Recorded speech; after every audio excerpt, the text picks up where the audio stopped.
Thank you for joining Voluntary Virtues After Hours with the Krug. I am your host, Robert Kruger, and we're just waiting for some people to come on in, and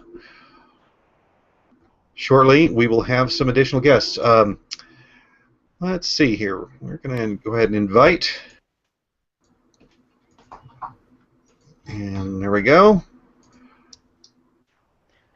And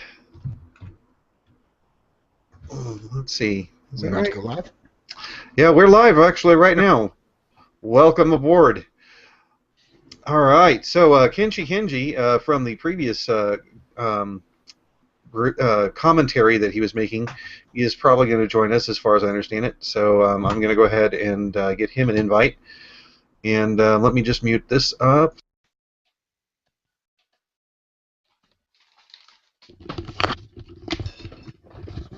Okay, so, well, we had quite a few topics that you wanted to go over there on the previous thing that we didn't get to, so I was thinking that we could just go ahead and jump into those at some point. But quick kind of recap for the Voluntary Virtues hangout that we did, the roundtable. We had the first guest kind of had a political response to a lot of questions, kind of rambled a bit, went into a variety of different things about conspiracies, and there's it just goes so deep and it's so grandiose, and I can't believe this violation. It's just so egregious. A little frustrating, to get down to brass tacks and say, all right, well, this person did this person did that, and this. Okay, so there's a variety of different concerns that he has there. I think that he's definitely been wronged in some way, in all likelihood. I can't make any particular claim about facts because I don't have enough details specifically to get to, but I think that he might have missed the point as far as pointing the finger at the Morgan Stanley thing as being the final source of the problem. Did anybody feel that he just was missing it? If I may, real quick, Robert, here's my 2 cents on. Oh, you're kind of breaking up, Michael. Michael, breaking up. Stop downloading whatever it is. Turn off your downloads for your torrents, man. Don't you know when you're on the air you gotta not do your torrents? Yeah, he's completely gone. Yeah, okay. I think that I was confused for a little bit there. I was when listening to him talk, I was like, what are we talking about? But I kind of got the gist, like at the end there. We tied it up a little bit where he's trying to expose some wrongdoing, but it just seemed like he wanted to create another Occupy thing where everybody's just saying a whole lot but not getting down to the philosophy of like what's actually going on. But I mean, I can't really say, hey, stop that. It's a good move in the right direction, I'd say. Well, obviously, his communication skills on this is kind of blinded, I think, by his emotional attachment to the situation. I mean, as far as I understand it, basically he got evicted from his home, tasered, and his wife was in a major medical situation, and because of these actions, especially with his job loss and so on, and probably some sort of liens that might have been put on his property and his bank accounts and so on, he was unable to fund the medical treatment necessary to save his wife, so she died. He's really upset about all this, and that would definitely cause a one hell of an outrage, and it might be hard to really focus on what you are trying to do. So maybe we helped him a bit with that. Hopefully. Well, I mean, he definitely appeared to be getting, a bit emotional when he was specifically dealing with some of the things that he was talking about, and I think that it kind of may have prevented him from expressing a lot of the concerns that he has, or frustrations that he has, or legal claims that he has, as effectively as he could. And unfortunately, he's basically up against two of the most powerful institutions that exist on this planet. Mm-hmm. And the likelihood that he's actually going to achieve some sort of justice from this, I don't blame him for fighting, and I would continue to fight, but realistically, the best that I think he can hope for is a change in public perception. And the problem that I have is that if he's seeking public perception change, he's seeking it in a way that suggests that it's the corporation who is at fault, and it is definitely the proximal cause, and they have been complicit in wrongdoing, in all likelihood. I can't say for sure. Obviously we've got the innocent until proven guilty thing, and I've not seen it proved. But the institution of government is what forces these companies to jump through hoops and make all sorts of risks and abuses, because if they don't, their competitor will. And if you change the goalposts from one size to another, and you don't start shooting in those bigger, wider goalposts, well, your opposing team will, and they'll find you lacking, and they'll start taking advantage and pushing you out of the market. Anyway, I guess the next thing that I wanted to get into is, let's see, we have some of the questions or some of the topics that Michael was wanting to talk about during the show that we didn't get around to. Mm-hmm. And I haven't had a chance to really look at any of these, but the titles of a lot of them are interesting. Well, I'm sure that we can all get into the idea of the problems of the stupidity of sports and pop culture and reality TV and all this bullshit that we're given, and we've got all these people who are oh my God, so upset and angry, and how could they do that? This World Cup was just such a travesty, and I'm crying my eyes out.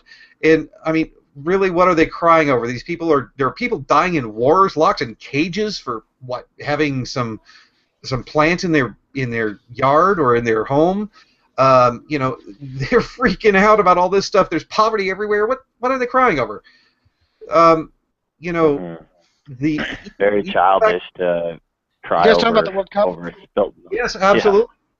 Yeah. It's ludicrous. They're flipping out over the World Cup loss from Brazil, like as if that's something that really matters. When I saw them start to cry, that lady cried today, I was like, wait. People take it this seriously? Of course, I already knew they did. It just reinforced the insanity of it. I was thinking, wait. So there's little kids dying. There's all kinds of corporatism, mass like corruption throughout government. Obviously, right? It's a violent monopoly. So all these horrific things, and this is what she flips out over? Are you freaking kidding me? How immature? How naive? How petty? It's such a disappointment in humanity to see people crying over a silly game where nobody's suffering. It's not like people are being tortured, right? Nobody's holding down a watering board and somebody else. This is all voluntary. What is the big deal? It's not that bad. Calm down. Everybody's going to live. Everybody's going to be, well, other than the other stuff that you ignore, everybody's going to be fine other than the other stuff that you ignore. It just kills me. It is absolute lunacy to seeing people, when I watch ESPN, and it really does have to do with this nationalism hype, they try to make it like, well, if our country doesn't win, then it's going to be like just totally demolished morally, and like we have to, like they make you think when you watch the sports thingies that your like country is going to do horrible if they don't win this game, right? Some people have actually said like it's going to bring economic prosperity to Brazil. No. Freedom will bring economic prosperity to Brazil. The World Cup will bring more corporatism, more centralization of power, and more statism, right? It's not going to bring you anything other. This is the problem. They've taken this great thing called exercise, called sports, teamwork too, a voluntary type thing. It's individualism based, right? We put focus on individual freedom, and because of that, we have these really nice games where we can afford to pay these players good money to try and get the best talent, right? That's brought about from the effects of the marketplace. People acting like Brazil is going to get prosperous from the World Cup. No, no, no, no, no. Quite the opposite. All they have done is taken a very good event, a nice time that you could have with friends, family, even cheering on somebody else, and they've made it all location-based. Like, you're supposed to care where people are born, and like if you were born in this one region, that means you have to be this way and support this one other group of guys that do these things. No, why don't I can be proud for the individuals playing the game, right? And I'm really happy for them and all the hard work that they've done and all the success that they'll get. Or, I feel bad for the people who lose, right? I look at it from an individualist perspective. They're the ones who are out there doing all the hard work. I find it kind of silly. People don't go to my job. I saw a commercial once where Peyton Manning was going to like other jobs, right? And so some like hardware, some guy who works at a True Value, he had lifted up something, and Peyton was cheering him on, right, from the sidelines. It was a joke. It was showing it in reverse. And when I see people, it's the same thing. Like if you dropped a bag of sod at your company, sure, it would be a bad thing. In fact, that actually loses your employer money, just like losing a game in a sporting event. But that's pretty much the extent of it, right? You know what? We can get some more sod. You know what? We can play another game another day. People aren't dying, right? So when people take this fun time, this thing that should be really fun and enjoyable, and you see, like literally hundreds of people, if not more, crying over a loss, it's just like, come on, guys, get a life. Get a life. This is what you have been reduced to. Your whole life has become nothing but like this emotional train wreck of some other people playing around with a ball. Come on, grow up, That's what I think of. Back in the day, ages ago, AD 100, there came about a phrase that was called panem et circumstances. Translated, it's say that again? Panem et circumstances. And translated, it's bread and circuses. It's bread and games, and that's what it is that they are. It is a superficial means of appeasement. It is to create a distraction for the populace so that they don't start barking up the tree of government saying, "What the hell's wrong with you people? You're screwing our lives." And that's what sports is nowadays. It's just a way to appease the masses, to get their minds off of the horrible treatment that they're getting through, whether it be extortion and so on. It's like castrating a lion. We should be these people who defend our property and families and loved ones and neighbors and coworkers. We should be standing up for them, but the system makes us docile, right? It's like, just come do this thing and drink beers for 6 hours at night, and it's just so like, oh my gosh, so choreographed. I can't take it anymore. When I was a kid, I fell for it. And I think this is what really happens with people is you get into this thing, you're like, wow, this guy, he has done a lot of good, right? I don't want to take away from the individuals who really have worked really hard to do a lot of great work and wake up at 5:30 in the morning and exercise 6 hours a day throughout the day, for like they come in and do an hour of exercise, then go train on like strategy for how they're going to run plays, and they go back out and do more exercise, and it's a back and forth thing, and there's a lot of guys who really work their butts off, right? I don't want to take away from that. What I'm saying is it is a way to make the rest of us like docile, and this is why they subsidize it too, because they know they know it's opportunity cost. Every minute that you're sitting in a bench and not thinking, every second you're sitting in a bench cheering on a team, you're not sitting at home researching the state of affairs, right? That it's opportunity cost, and they know that. So this is what the bread and circus things reinforces. You're right. But it's not just that. It's not just that. Let me ask you a couple of questions, guys. And I want everybody's input on this. All right. Have you been to a professional sporting event? Yes? Oh, yeah, you're talking about the planes flying over and the anthems and everything? Just freaking answer the question. Have you been to a professional sporting event? Didn't mean to ruin it, yes. All right. It's like 9, yeah, but not really. Okay. My favorite one is the professional bull riders. You go to a professional rodeo and I thought you said sports. Well, that is. I'm joking. It is a sport. I'm joking. It's a joke. It's a Calgary joke. represent. Calgary represent. Go ahead. It's effing awesome. But I guarantee you, every single time you go to one of these things, what are they going to do? They're going to play the national anthem, and you're going to stand and put your hand on your heart, and you're going to pledge allegiance to the flag, and blah, blah, blah. It's not pledge allegiance, but still, you're going to sing the national anthem, and then, of course, you're going to have, I don't know, whether it's Barack Obama or George Bush, they're going to throw out the ball at some baseball event, and you're going to have, like, didn't we have President Obama give us his picks for the basketball teams that are going to go? Yeah. I mean, come on.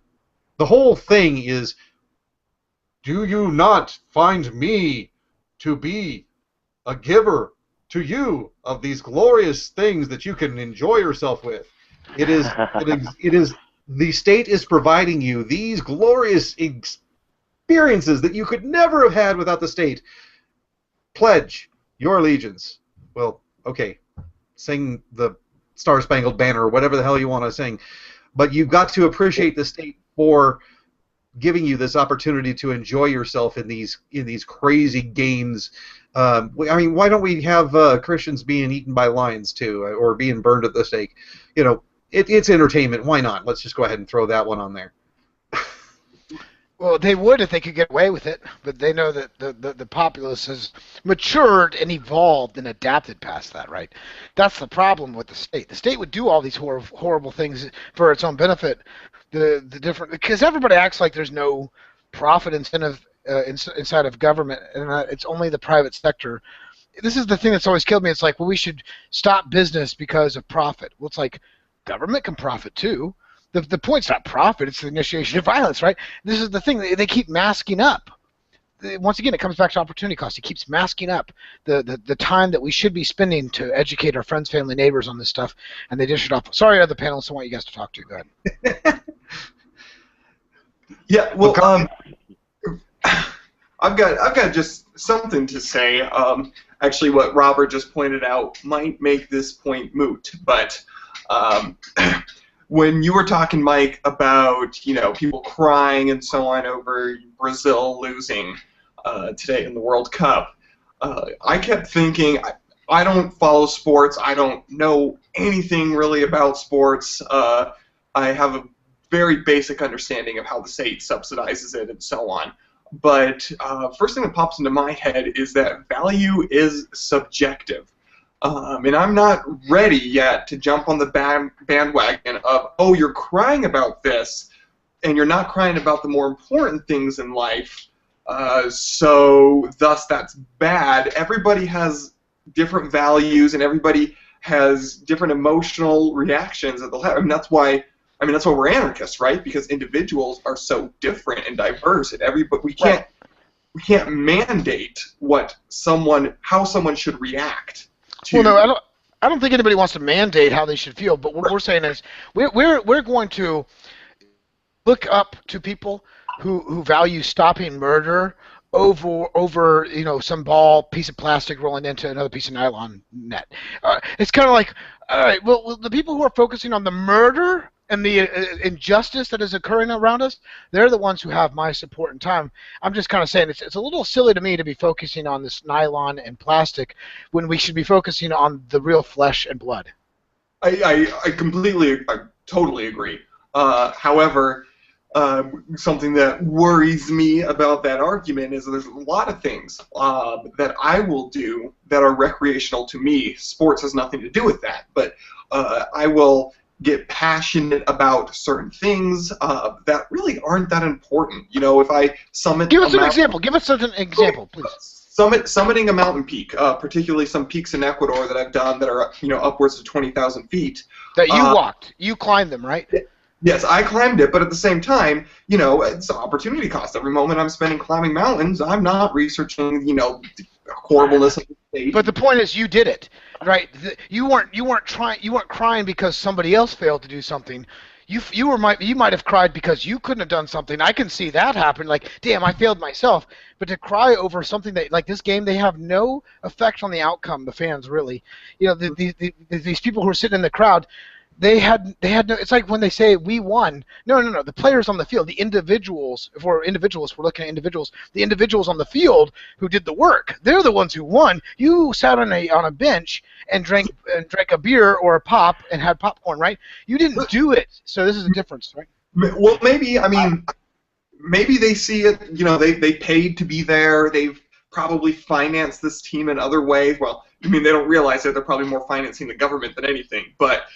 In their minds, maybe they have played at least a monetary role in the success or failure of that team.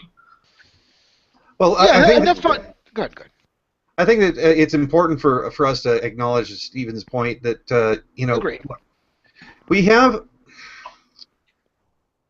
our lives would be pathetic shells of what they could be if all of our time was devoted to the liberty message and that's it.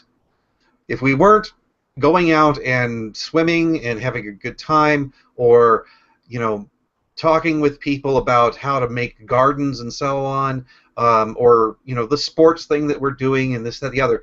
And so I think that yes, we do want to try to explain how liberty is involved with it, and I actually would encourage that every single person who is a promoter of liberty, somebody who is an ANCAP, a voluntarist, a libertarian, a minarchist, to get out there and actually be involved with other activities that get you engaged with other people on things that you find of interest, where you can be an expert or an insight, and they'll start to consider you a potential conversationalist about a variety of topics, where you can actually at that point start to bring in some of these things maybe. But I guess the thing that I really wanted to focus on, that's the problematic symptom of what we have in the government, is that they use this as a tool to distract you and to weaken your mind in critical thought. And by creating a system where they bring you in as a collective, a team member, so to speak, which you're not a part of, which you are just a watcher of these cog people. in the machine. Yeah, you're identifying yourself in a way that is collectivist and is undermining the ability to rationally think about these things. If you want to enjoy watching a game, enjoy watching a game. Becoming a uber big fan of some team on a sports on a field, it to me is it's a waste of time. But you know what? If that's something that you're really interested in, great, go for it, whatever. But don't forget about the fact that this is put there in front of you to distract you from the truth of what it is that is going on.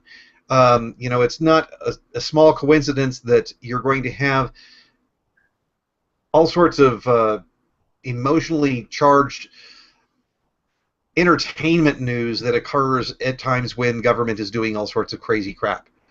So be aware, at least, of the deception that is in front of you. If you want to have a good time, fine, go have a good time, but just don't forget to keep your eye on the ball, which Bread is...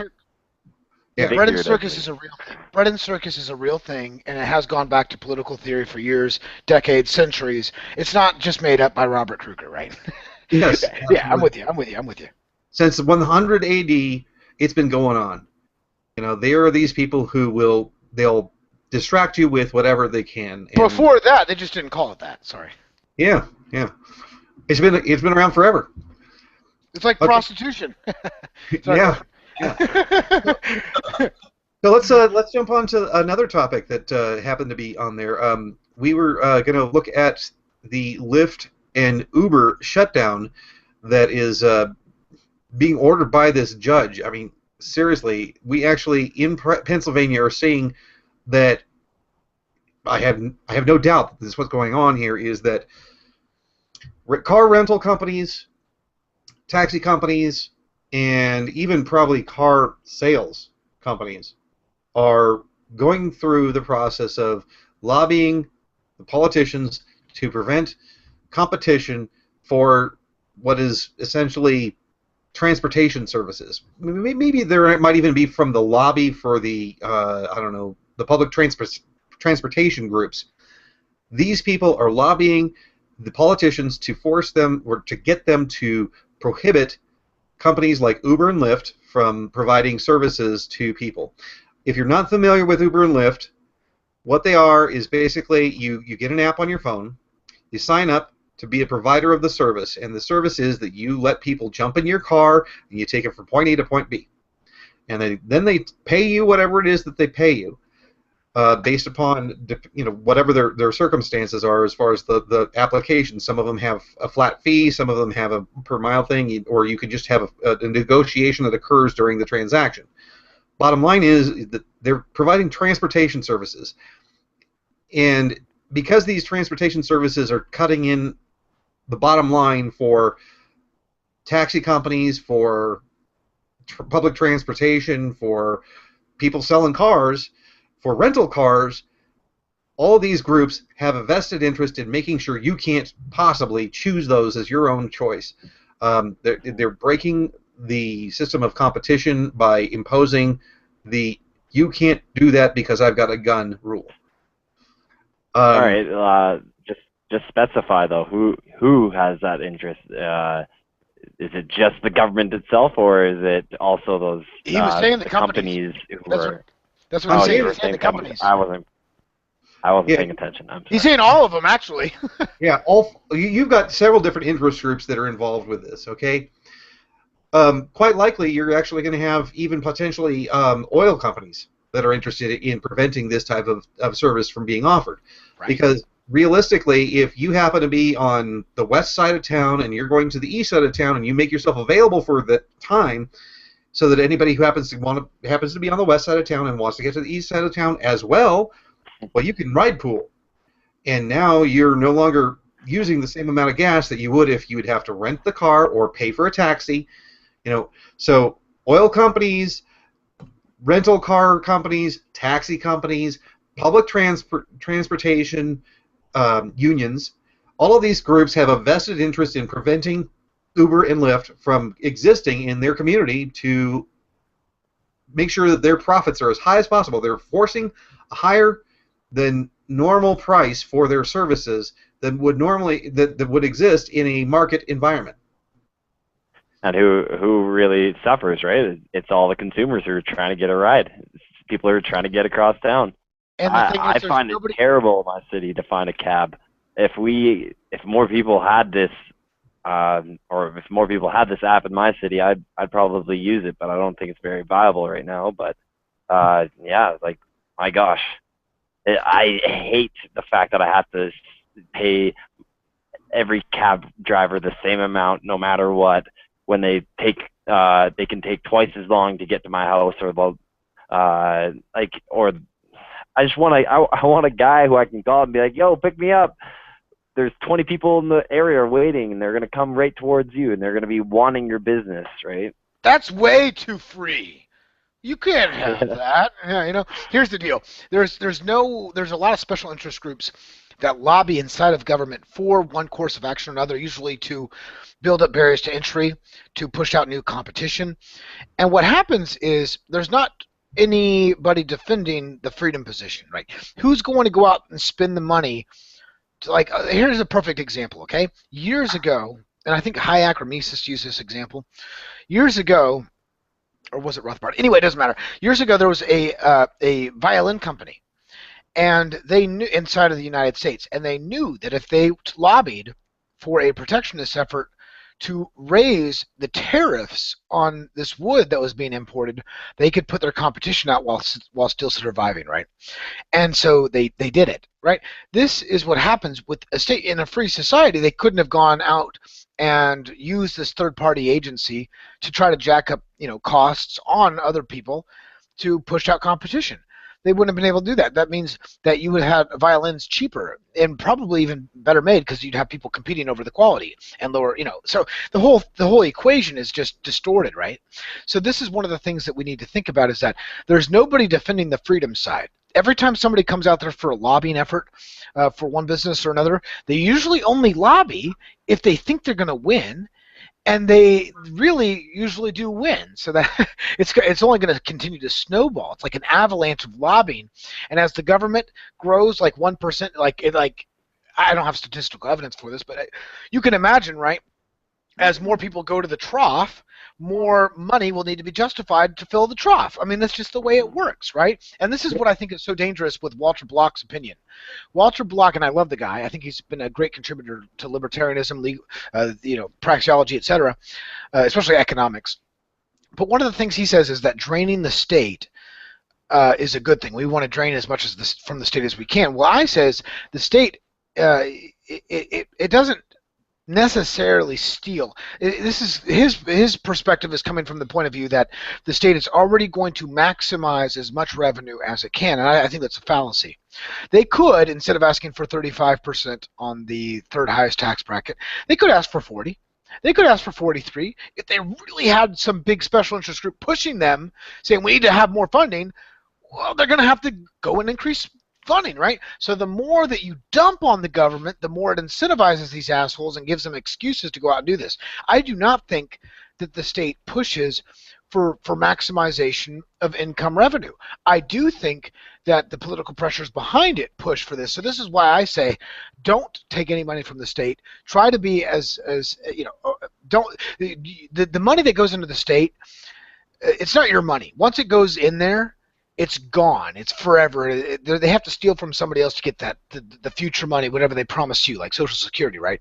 So you put money in now, and it's supposed to be there in 50 years. Bullshit. It's gone. It's going to be gone the second it touches the government. They are, in fact, the money's not even there in the Social Security fund. It's just a bunch of IOUs that they equate up to. They have enough IOU debt that they can say, well, we still have this much in Social Security funds, right? Let alone the limited liabilities. That there's no way we're going to be able to fund all these unfunded liabilities over the next 50 years that they have projected. It's ridiculous, right? This whole thing is a sham. So anyway, I've rambled too. Yeah, too yeah, long. you kind of rambled there, but you know what? The thing that I really want to bring home is, as far as like the you know, yes, we all hate taxation. Yes, we all hate the money that is being taken out of our pockets from sales tax, property tax, income tax, all that crap. But it's a drop in the bucket when you actually look at what is the real cost to us as consumers for the economy. About 72% of our buying power has been lost due to regulation. And the worst thing since sliced bread is regulation. And I say that because when sliced bread came out, there were bakers who were lobbying the government to make sliced bread, pre-sliced bread, illegal. And they did it. They actually legislated against having pre-sliced bread because, well, it's a higher risk for generating mold because it has more surface area and can create more mold spores. So therefore, we have to protect the public from mold. You know, if you actually like enjoy being able to pull out sliced bread from your package and throw some meat on there and have yourself a sandwich, well, back in the day, that was not possible until, well, Rainbow or whoever it was able to lobby to make it happen. And, of course, this same thing has been going on for years and years and years. If the buggy whip manufacturers had actually had their shit together, we'd be driving around in buggies pulled by horses. It's ridiculous the amount of restriction of freedom that occurs due to regulation. And, you know, yes, we've lost so much by having the government steal our money in extortion, but it's a drop in the bucket compared to the advancements that we have lost due to regulation and restriction because of the lobbying that occurs as a nature. It's an innate part of government. Comments? Well, one thing I want to say, which is not really addressing what you just said, because everything you said I thought was fantastic. Just one thing I wanted to make clear, at least here in Colorado, I used Lyft. I got their 25 free rides, or 50 free rides, I think it was. And so I used it.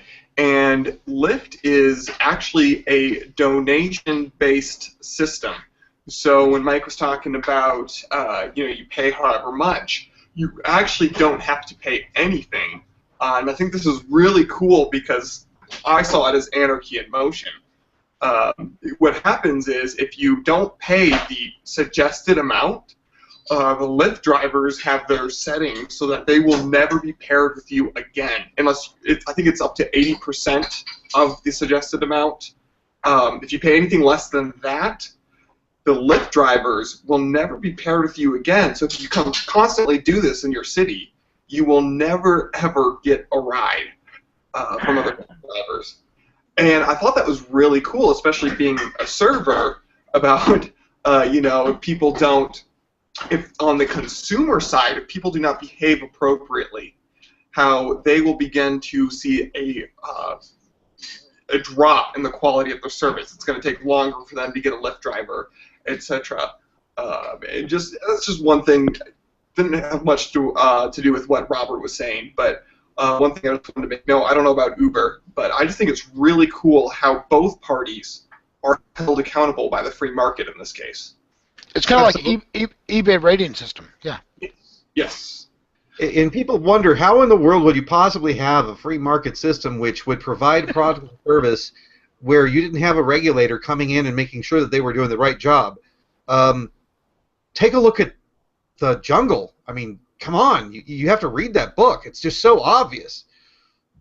No, it's not obvious. The fact is that there were plenty of people who were reducing meat, and they were producing it in a way that was not full of these problems. And yes, there were some businesses that were doing it wrong. Do you know that they were actually going out of business before the government got involved? Nobody's going to tell you that shit.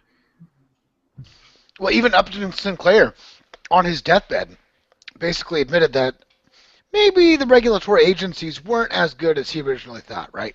He even started to retract some of his original statements, too, that he made earlier in his life. So, really interesting when we look at Upton Sinclair. Sorry, I was trying to eat dinner. I love talking philosophy and politics, but I have to consume calories as well, right? Get some of that energy. But yeah, it really is sad when you. This is what I was trying to say, is people think like they really believe the regulatory agencies work. Like they really actually believe that like regulating through a violent monopoly is going to somehow bring about higher quality, lower price, etc. Whatever dream world you want to imagine up. And the reality of it is, it always produces the exact opposite result, right? When you look at governments that are the largest throughout the world, the ones that have the most regulation, they usually have the most poor people, right? This is just a natural side effect of the state. And I wish more people could recognize this, but no, the consequentialist arguments, let alone the deontological, are not being heard on the mainstream at large. So what do you expect, right? Guys, Cheryl needs me to get off here, but keep kicking ass. I really do appreciate you guys, all your hard work. Thank you. Absolutely. Thanks, Mike. Well, I don't know how long we can go on here, Stephen. So, what's your timeline looking like? I have an indefinite amount of time. Awesome. Yeah. Well, let's take a look at some other questions that were coming up here. We had a claim from a previous commenter on the Voluntary Virtues Roundtable, who was claiming that your genetic progeny, that your claim of having future children is your innate right, and everything should be based off of that instead of this non-aggression principle bullshit. I mean, because quite frankly, non-aggression principle is crap when you are stuck in a situation where if you don't break into some guy's house and you don't take his food, you're going to starve to death. So it should be based upon the continuation of your line. What do you think of that? Well, at least the way you phrased it, the first thing that comes to my mind is that we don't have rights. I'm not a fan of the rights argument. I don't think you can enumerate our rights or anything. If you're going to use that terminology, I'm going to just use the negative rights. I have the right to not be raped. I don't see it as a right. I don't have a right to feed my child. That doesn't make any sense to me. That way to phrase it. Is that? Well, I guess the question is that is the non-aggression principle a principle that states that all acts that are the initiation of aggression are immoral? I have a problem with the word immoral. I don't like the word immoral. I think the word immoral is a conflation of two separate concepts. There's the concept of, am I doing something that demands a counteraction, whether it be somebody using self-defense to prevent my action, or seeking redress against my action, or the second point, which would be, is it pragmatic? I mean, realistically, if you look at the silly question of, well, let's say you've got this runaway train, it's traveling down the tracks, and it's going to go hit 4 people on the tracks, unless you do something, and then it will hit the 1 person over here. Mm-hmm. Now, if you pull the lever and you save the 4 people from dying, and you cause the 1 person to die, pragmatically, maybe it's a realistic choice. I'm pragmatically taking into consideration the 4 people's lives. Maybe there are 4 people who are really important to me, but you're in essence murdering the 1 person. Another example of the same argument is that, let's say you're a doctor, you're working in the hospital, and you have 4 patients who are critically ill. Each one of them needs a transplant: a liver transplant, a lung transplant, a heart transplant, and a spleen transplant. Maybe not a spleen. Spleen's not exactly the most important. I don't know, a kidney transplant. You've got a healthy person who is going through a variety of different circumstances, and they might die. And if you just go ahead and let them die, you can take those things and transplant them because they're an organ donor. And you can save these 4 people. Well, pragmatically, you might just go ahead and let them die because you're going to save 4 people and let the 1 guy die. But you know that you could save the 1 guy, but you don't. Same thing. Pragmatically, yes, you can make that decision. And yes, it would be a decision that is meritorious in pragmatism. It has its merits when it comes to pragmatism. Okay. That does not deny you or absolve you of the wrong that you are doing by choosing that course of action. And so to me, the problem with the non-aggression principle as a claim is that it is not a claim that all aggression is impermissible. We know that aggression can be permissible under certain circumstances. The problem is that it is not without. If you choose to do that, you can fully expect that there will be actions of self-defense that will be completely legitimate to stop you. And if you succeed in your aggression and you actually perform this aggression in order to achieve some sort of loftier good that you find that you're tasked with, like saving the lives of these 4 people, that doesn't stop your action from being wrong done to the person who you committed the aggression to. You have screwed up in some way. I mean, there is obviously something wrong or screwed up when you break the rule. Non-aggression principle is a principle that says that, yes, in this point where you are going to aggress, any response to defend against that aggression is legitimate. And any response to seek restitution for a successful aggression is legitimate. And I have a claim against you. It's actually based upon consistency, that if you have stolen my food in order to survive the cabin situation where you're stuck in the frozen wasteland and there's a cabin there, you break in and you get the food and the shelter that you need to survive, the person who's the cabin owner has legitimate cause to seek redress against you, but it's just based upon the fact that you're consistent. You have violated property rights. You have indicated by your choice that you do not accept property rights under certain circumstances, and so therefore they can seek to make themselves whole against your aggression. You've licensed them to do that. I don't know, what sort of commentary would you have on that? Well, my first thought is to all the scenarios you gave, which are perhaps legitimate scenarios that would happen at some point, are probably 1 in 5 million at the very least. Yeah. Odds of happening. I mean, these are scenarios that I will win the lottery before I encounter them, probably. And I don't even buy lottery tickets, so. But the moral versus immoral, I like the non-aggression principle. I think it's fantastic. I actually like the I don't know if anyone has termed it this, the less aggression but same result principle, even in self-defense. So if someone was breaking into my house, this is a more realistic scenario, if someone was breaking into my house, I do believe I have every legitimate right to shoot that person right then and there, take his life. Even if all he wanted was a buck or a piece of bread. I have a legitimate right to shoot that person.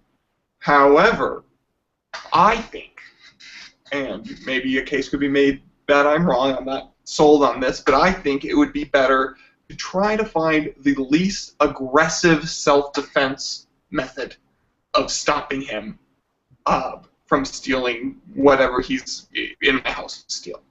So I would prefer, and I think this would be a better situation for both him and me, if I were able to maybe hold a gun to him, sit him down, tie him up, understand why he's in my house, understand what he needs, understand his situation, rather than just take his life. So I'm all for self-defense. I think it's legitimate. I think any means of self-defense is legitimate. What I would like to see is a discussion of how we can reduce force even in self-defense, if we can find more creative ways. As far as reversing the situation, so I have a kid who's starving to death. And I need to steal bread from this cabin in the woods because it's not even me. It's my son. It's an innocent child that, because of my negligence, I suppose, is starving to death.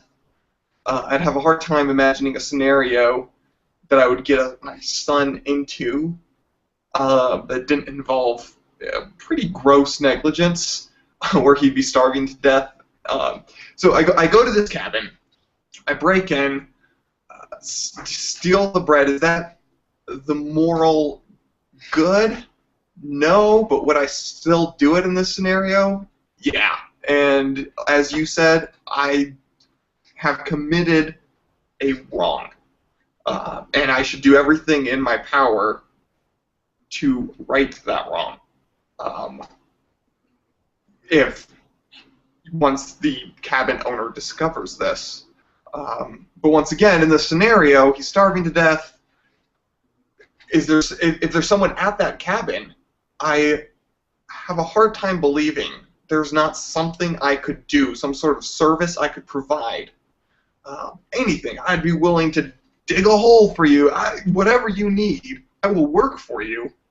Just give my son bread. I have a hard time seeing a scenario where the average human being would say, no, there's no way I'm giving you bread. Your son's going to starve.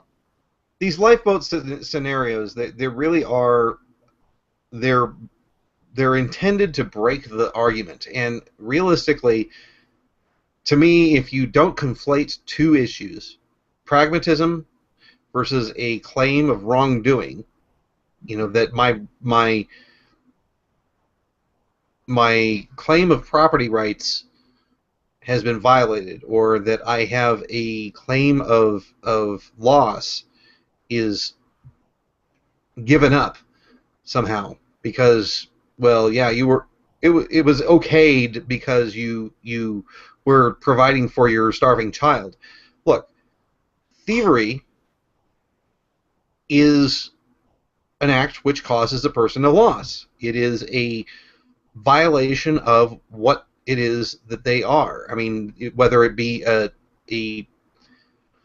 they spent a certain time of their life to produce whatever it is that they have, and you're taking it away from them. You're stealing a portion of their life away from them. You are, in essence, killing a little small part of what it is that they are as a person. and they have a claim against you that you should make whole. Now, realistically, any person in these types of environments and these types of concerns, they're going to have an understanding that, yes, I need to do this in order to make this situation be dealt with. Other people aren't oblivious to these constraints, these concerns. If you have a starving child and you need to feed them, and you choose to go through an action that will feed your child, which may cause suffering for someone else, well, so be it. You're going to have a negotiation that will occur. And given the fact that we are a far more connected society, where we have people who are constantly hearing stories about suffering and plight and charity, where even a police officer can give shoes to a person who's homeless, and people are like, wow, that was really caring and helpful. Okay, you know what? You're in a down and out situation. You're gonna freaking have to do with what you have. Okay, you know what? People are not gonna just say, fuck you, I'm gonna take your stealing and punish you to the fullest extent of the law. Even the arbitrator is going to be looking at the situation and say, you know what? Yeah, that's pretty damn crappy. Here's some money. So shut up about the fact that your window is broken and you don't have any bread in your bread basket.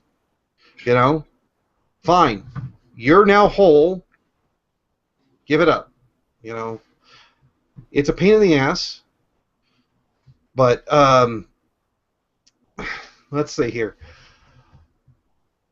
I mean, one thing that in these, because I've been presented in all my various debates online and so on, I've been presented with similar, sort of ridiculous 1 in 5 million, 1 in 250 million, chance scenarios.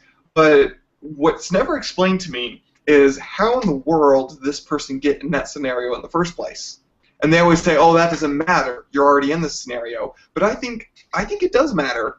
I think having a kid and not providing for that kid to the point that you need to steal to provide for him says something pretty shitty about you and your choices before then. And maybe it could be argued that it was immoral of you in the first place to have a kid and make those life choices, to put yourself in that situation.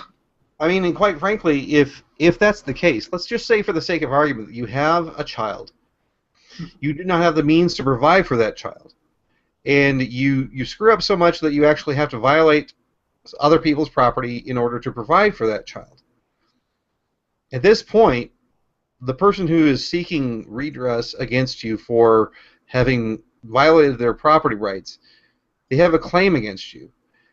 All right, well, one of those things that they might demand in your claim, instead of actually receiving funds to make themselves whole, they might say, all right, well, instead of having that, what I'm going to ask is that you consider giving your child to some sort of agency or group that happens to be in the position of providing new parents, adoption, for children who are in need, and you're not fulfilling their needs. But let's just let's look at what Kenji has to say. He says, if I know I can commit an aggression without cost to my reputation, it is moral to do it. Okay, so I've got this guy who's a bum. Whoa, is this Kenji? Kenji, do you have a microphone? Oh, well, you're going to have to freaking pause the other conversation, the video on the feed on the other screen. I know I can commit an aggression with the cost of my reputation. All right, we hear you, Kenji. You can talk. But you need to pause the other conversation. Huh. Oh, is this Kenji? Yeah.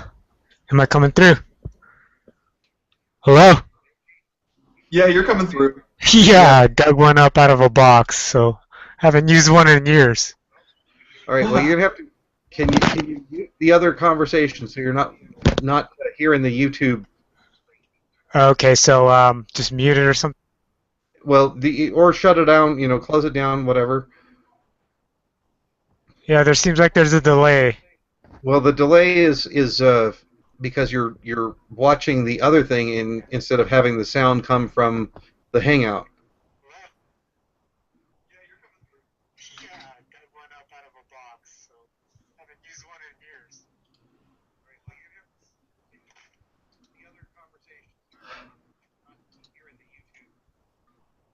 All right, so you're not live actually hearing what we're saying right now, which is great. Oh, I think I know the problem. All right.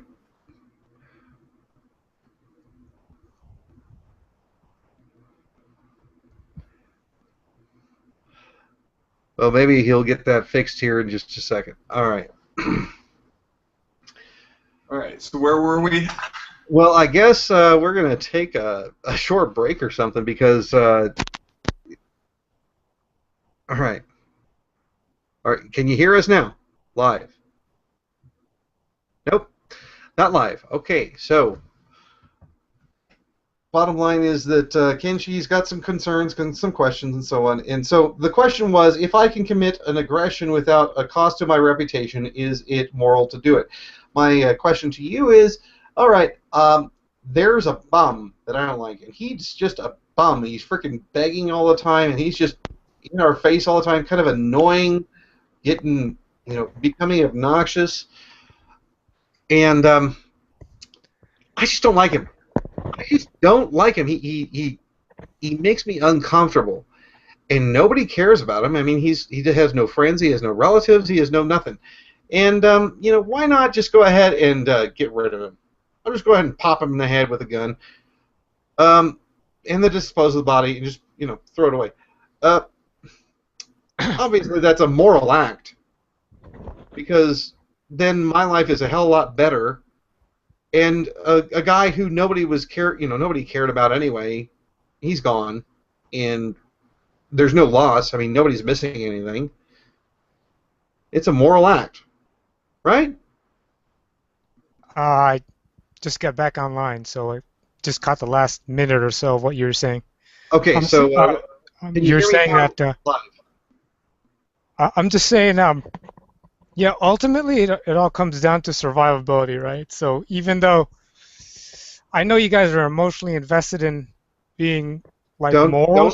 Don't poison the well here. That's a poison the well argument. Don't do that. I mean, we are logically attacking the situation.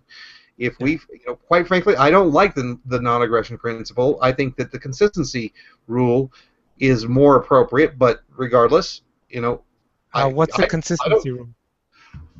You know what? If you take an action, you've illustrated that that action may be done by anyone else,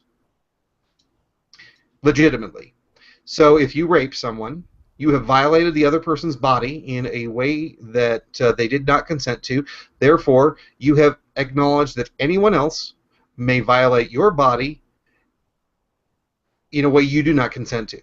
It's like saying live by example. Live by example, but it's consistent. You have given implicit consent to have your body violated by anyone else according to the same rules. And so if you rape someone, you have given implicit consent to have your body violated. And so therefore every single company that wants to test their new drug to see if it will have negative side effects on a human body can inject you with those drugs. A person who would like to test their new tattoo style and see if it looks good on human skin can strap you down and throw a tattoo on your face. A person who is a masochist would like to, start whipping on you with cats and nine tails. Too damn bad. Suck it up. You made the agreement. You're the person who established the rules by which you are subject to. And if you don't want to have that happen, the only recourse that you have to create a preventative solution is either A, make sure that you're defended sufficiently so that nobody actually can come to you and do that, or B, get a retroactive consent agreement where you contact the person who is the rape victim and you get retroactive consent. In other words, they require that you pay them restitution of X dollars, you do it. They require that you go to a certain course to address your emotional needs to help you adjust yourself so that you're not doing this crap, you do it. And if you don't do all these things that they require in order to get retroactive consent, too damn bad, you're going to be finding yourself in a very bad environment where people will do stuff to you that you don't like. And this is how you prevent people from doing bad actions, is that by pointing out that their action was a consent to have those actions of equal value in logical equivalency done to themselves. So the non-aggression principle, I don't buy it. I mean, it's a very weak way of explaining the whole concept. But to me, the consistency of action is where I draw the line. So I'm not attached to the non-aggression principle. I think it's actually it's a lazy argument. It's just that I find the anarchist movement does they reference it all the time, and so I don't understand. I know it's kind of so when I try to like posit this kind of hypothesis of survival, it's kind of old. I mean, it's biological. You can see in biology too. I mean, but it doesn't necessarily say that committing aggression is going to be the best option. I'm just saying, if you could construct a hypothetical where it optimizes your survivability of your genes, but of course is objective, right? You really don't know what objectively is the truth, you know. So you might think raping this girl might further your genetic line because let's say you can't reproduce otherwise. But, and then she gets an abortion and you get executed for rape. Yeah, taking that all into consideration. So that's objective truth, right? So you must be good at evaluating objective truth. I'm not saying this is a subjective valuation here. Right. So the question then comes up. I mean, we can give you all sorts of scenarios where, let's say, for example, you've given birth, you had children, you're no longer capable of procreating because of whatever situation, and your child is going to die because they need a kidney transplant. At this point, is it legitimate to go to somebody else who happens to be compatible and strap them down and take their kidney? First, so you're saying I can't have any more kids, right? This is my only offspring. Yes. Let's say that you're female, and you had a child in your late ages, and because of it, you had some sort of emergency method used. Yeah. So you can't have more kids. It's just because of you had your uterus. Your uterus is all screwed up because of the birth. Okay, and let's just assume that I don't have any other close relatives, because. No, we're talking about your genetic survival, not your family's genetic. No, but that does play somewhat of a factor. It's kind of like this. You know how the intensity of light dissipates to the square of the distance? Inversely? Oh, yeah. Okay, so you're saying that... So it's saying like genetics is the same thing, right? So if your sister, she shares some genetic thing, so you might want to take that into consideration versus your reputation. So if this is your only kid and it dies, you know, if you have a twin, even if it's not if it's a fraternal twin or just a regular sister or brother, you do take that into account. So let's make it, when you construct these hypotheticals, you're looking for cracks in, you're calling this thing a principle, right? So I'm kind of used to like seeing theorems and seeing where if you can come up with a counterexample where it doesn't work. So you can make great hypotheticals, but I'm trying to look for the cracks here. So let's look for that critical point where let's make it as hard as possible so I have no other relatives, one kid, and I cannot have any more kids. And there's no other way. I've exhausted all my other options of getting this kidney through voluntary means. Then, and let's just say objectively, taking this guy's kidney and somehow putting it into the kid, ensuring that it gets in my kid, is the optimum way of making my kid survive. Then that's quote unquote the moral thing to do, using the survival of my genes principle. Okay. Well, first of all, we have to try to look at the idea that there's somehow genetic solvency or similarity or agreement between you and a sister. Well, just assume just make it. You got to make it as hard as possible. No sisters, no brothers. No. Listen to where I'm going with this. I'm taking it down a different path. I understand you wanted to go one way. I'm going a different way. Okay. All right. So you have your own biologically related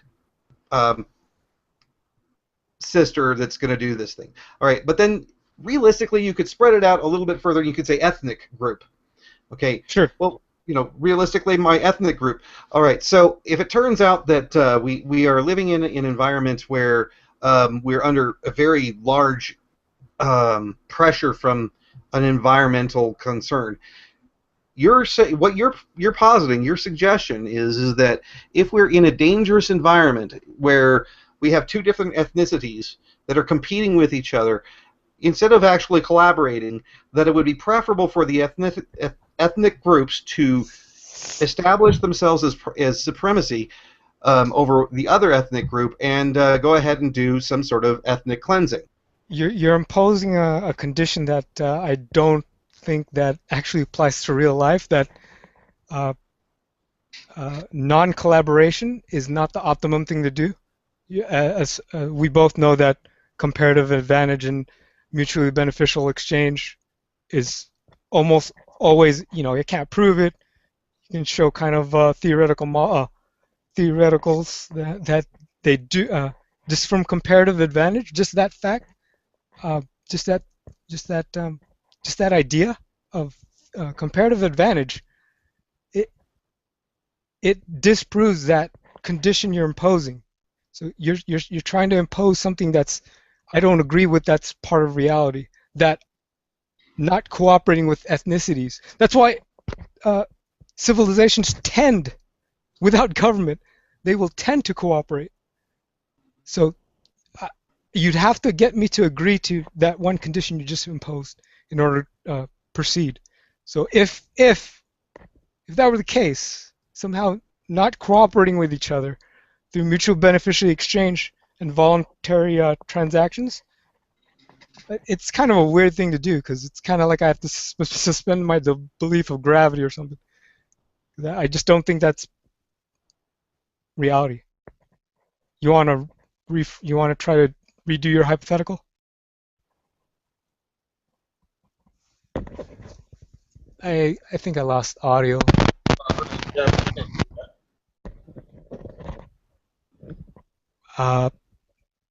No, I'm not getting any audio.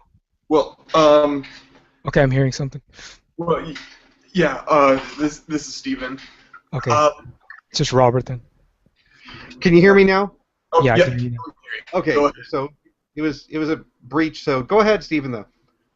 Well, I mean, I'm still confused on your stance, Kenshi. If you could clarify, are you saying the highest moral good or the highest form of acting should be to pass on our genes? You could put it in a way maybe to preserve the fidelity of your exact genes. I mean, that's essentially the nature's game, right? Right. We know it's not humans' game. I mean, how many humans? How many? There are many humans that have chosen not to procreate. Yeah, and probably. I mean, I think that's pretty stupid. You can people that choose not to procreate. I mean, you can do it like in two ways. I mean, there's not only genetically, but if for some reason you can't do it genetically, you can do it through memes. I mean, just your ideas. Don't you see that people have an inherent? Yeah. You're passing on an intellectual thought that you Yeah. created. You're spreading your essence. Yeah. Your essence of being. Yeah. All right. That doesn't have anything to do with it. I mean, no species have passed on ideas. That's not an evolutionary drive. That comes with language, right? Yeah, that's not true, actually, Stephen. Stephen, look, there are several species who teach their children how to use tools, whether it be an otter or a monkey. This carrying on the lineage of the thought process and so on. But the question that I would have is your argument here is that this is a moral imperative. Is it a claim of moral imperative, or is it a claim? We just have to define what you call what is moral. Yeah. If moral, I mean, I'm just talking about evolutionary wise, right? You don't want you to be extinct. Right, but me is not extinct because I've got YouTube videos that are going to last for ages and ages and ages. That's just your ideas, but I think your first priority is your genetics, right? Well, it certainly may be, but it should be. It's a transference of information. I mean, realistically, that's all a genetic code is. It's a transference of information. It's an information on how to organize the structure of the cells within a biological entity. Yeah, it seems like nature's trying to figure out the best combination that works in that particular environment at the time. Okay, so, I mean, I guess the question is then to you is, what's the purpose of life to you? To me, just again to propagate your genes first. No. The purpose of all life. That's it. I mean, you can run all life. What's the purpose of all life? Think of all your primal pleasures and stuff. But that's irrelevant. That's irrelevant. Okay, I want you to answer this specific question. What is the purpose of life? As in, like, we're not rocks. We're not, I mean, maybe we're plants. Whatever it be, if it's a plant or whether it's a given monkey, whether it's a human, what is the purpose of life? Now, there are some people who have a religious background will say that the purpose of life is to achieve God's ends. What is your purpose of all life? Human, monkey, dolphin, plant, ant, kangaroo, everything. What's the purpose of life to you? To preserve oneself. If I could myself become immortal, that would be my prime directive, right? Once I can't do that, I have to preserve the fidelity of my genetics as best as possible. If I can't do that, then it's my idea. So you can see we're all just it's endless, right? Just like our needs and wants. No, but it's not okay. There is I want to live for infinity. Me, if I could be God, I'd make myself to prevent the death of the you that you understand. Okay. And I would say that the same thing is my perspective on the purpose of life, is to prevent the death of everything, of what it is that I'm a part of. And to me, the death of the universe is heat death. That we are going to achieve an expansion in the universe to a point where all you have is just single atoms spread across this gigantic, expanse of the universe, where there's a single atom in a certain amount of space, and it does nothing. There is no interaction with anything, and it's just basically a dead existence. Does that make sense? You're referring to like entropy or something? Yes, entropy and heat death. And the purpose of life, as far as an evolutionary process, is to create creatures, institutions, whatever it be, to stop this ever-expanding heat death by using the abilities that we are capable of to form systems that are not continuing to erode away. We can gather up the material that starts to move over there, and we can bring it back over here, and we can push it together, and now we can move forward. Are you seeing what I'm saying? Kind of. You're getting kind of cosmological. Because when I think of entropy, I'm kind of going back to what I learned it as, or what I interpreted it as, like it just turns energy into a less usable form. Correct. It does. It does Yeah. turn entropy turns energy into a less usable form. And what we found is that a human being, for example, or even just an otter, can take a chaotic environment that has become less and less potent to achieve what it is to, continue, and make it more capable of continuing. And so, in the case of a human being can take all these disparate components and bring them together and combine them together to create stainless steel or whatever it may be. And these wonderful things that we can combine together reduces the amount of entropy that is actually in effect at the time. And I understand that you're wanting to say that an individual's goal of procreating or continuing his own longevity is some sort of preserving oneself, you could say. Yeah, preserving oneself is some sort of intrinsic good. Yes. And I suppose that in a way it is somewhat true, but the fact is that you are in a world that has however many people there are on this planet who are also doing the same thing. That's taken into account, right? So when doing these things, I'm not saying that you account all the repercussions you do, right? So I'm not saying aggression will be your best choice again. You must take into account all the repercussions that come with it, any aggression you wish to do.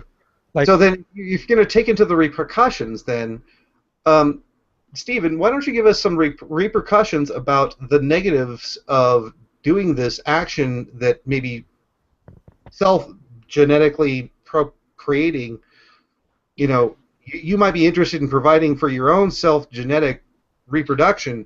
However, since you've got all these other people and your actions may influence their ability to do those genetic reproductions, at what point does that...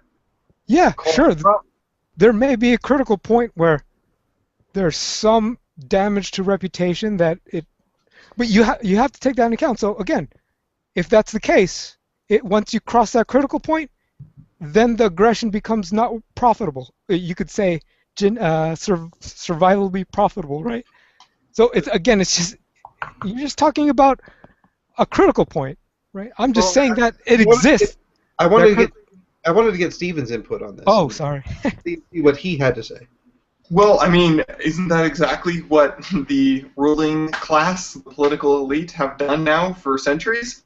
They've done a great job at passing on their genetic code. I mean, look at George Bush Sr., George Bush Jr., etc. You could find, multiple cases of politicians breeding more politicians. So if you're talking, I mean, I haven't given time to think about what you're saying about, the critical mass and whatever that means. But I mean, haven't we reached it? I mean, isn't the damage politicians are doing for their own genetic code? I mean, that's real, and that's what they're doing. That's why they're gaining so much wealth, or stealing so much wealth. That's what they believe. Yeah, that's what they believe. I mean, again, there's objective truth. How would you deny that? How would you deny that Genghis Khan was not the greatest man of all time? Then. I mean, yeah, sure. He spread his genetics all throughout Asia and probably everywhere else. But yeah, that's actually. I mean, the thing is, technology changes the game, right? With technology comes instant reputation change. But with libel and slander laws, it's not allowed to evolve as like it would in a free market. I mean, so there was. I mean, you could have some. I bet you half the people didn't know who Genghis Khan was when they saw him, right? He could probably walk in somewhere, and it was a different time. So reputation, you could be almost. I'm talking out of my butt here, but you could be anonymous. Probably, you got to account for all. It doesn't violate anything, but yeah, you could say what he did for his time, given his circumstances, was probably the moral thing to do. I mean, no, I but can't. now I can't. I just can't. it's just you're in a world with technology now. So if you were to do what Genghis Khan did, you'd be automatically ostracized. So you're living in you got to put yourself in his time, right? Now looking back what he did, no one knew he was a tyrant back then. Or probably did, but they feared him, and it's just a different dynamic, right? You're thinking from an everyday guy, like in modern society, with instant reputation, even though it's hampered somewhat by government. So aren't you what you're saying? Aren't you basically saying that might makes right, and might in this particular instance happens to be popularity? That's fickle, though. I mean, to be able to optimize your survival, you need to know objective truth. That's impossible, right? So I don't know how much of being popular at one moment could turn right against you. You know how it is. Alan Greenspan was hailed as a savior, and he's the genius behind the economy. Next thing you know, you have a Great Recession. He's one of the to blame. It's a weird thing, right? You also consider that after you're dead, people kind of don't blame your kids for what you did, right? So if I were to steal somebody's kidney and somehow I get shot right after, but somehow I complete the transplant, who gives a shit, right? I mean, I'm gonna die anyway. I can't have any more kids. This is my last genetic hope. Yeah, but I mean, otherwise I'd be extinct. Otherwise, my genes are extinct. My essence is gone from the world. I mean, let's say I don't have my memes out there either. Let's just make it more. We got to find that critical point. None of my ideas are out there either. So none of myself is gonna pass on to the next world. Well, I mean, what you're talking about is subjective. Look, Stephen, just look at yourself. What would you do in that instance? You'd steal the kidney, right? Well, I mean, I don't have a kid yet, so it's hard for me to say for sure. Just hypothetical. Probably, I would say. You see that natural instinct? You want to fight it because you're so emotionally invested in NAP. You gotta admit it. Okay. I really must insist that you stop with the poisoning of the well argument, because that's just bullshit. Sorry. And here's the thing. First off, I live in the 21st century, so getting a kidney for my kid might cost me a lot, but it's doable.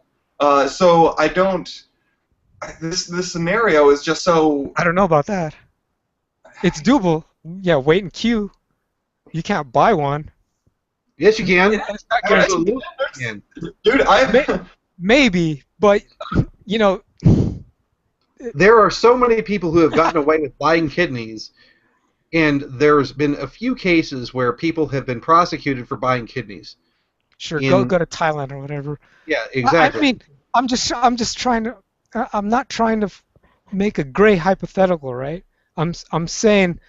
You're trying to come up with an exact argument that says, all right, blah blah blah. So the question what I'm trying to say is, like, this survival principle is virtually the NAP in normal circumstances, right? I'm just saying that, I just come from a math background, so when you call something a principle, it has to be fundamental. And when you can't rely on this in extreme situations, even in extreme hypotheticals that may not ever happen, And you'd be surprised. Okay, the thing is that you're using a Wikipedia definition for the NAP, and quite frankly. And what's more objective than that? I mean, come on.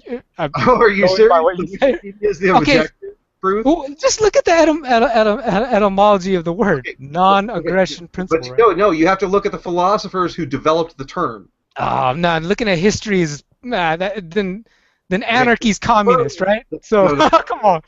The term where it developed and where it came from. The point. Do you really look at history? It is a poorly phrased explanation, so as to appeal to the majority that just. It sucks when it comes to trying to actually explain principles.